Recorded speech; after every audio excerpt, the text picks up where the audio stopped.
manukan, no? Yung tulad din namin po kanina, yung mga piggery namin na kailangan ng 24 hours na ilaw para matikam kami, no? Lalo tigit ngayon, napakalaki sa industriya sa itlog, no? Yung mga incubator ng gobyerno, kailangan mo ng 2 piece, ganyan para pero malaki sana ang tulong sa amin, no? Kung ang aming mga ginagamit sa bukid, lalo tigit sa mga solar water fountain, no, ay naandyan. Kaya hindi lang ibig sabihin ng ating pinag-uusapan na rooftop. Kasi lahat naman ilalagay natin yan sa bubong ng struktura.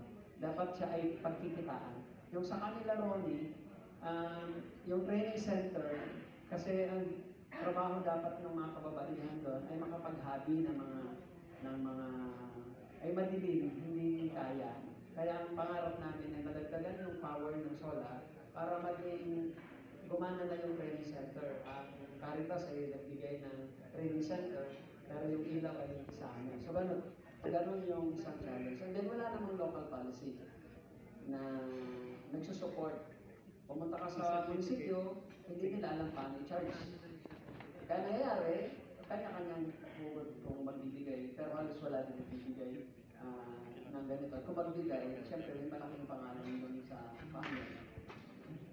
Yung nagbigay, hindi sila kasana kung yung solar ay parang gender budget na automatic may 5% na ganito sa policy. Kung isa-solarize, sabi ng isa, yung program o yung ating budget, baka mas mabilis.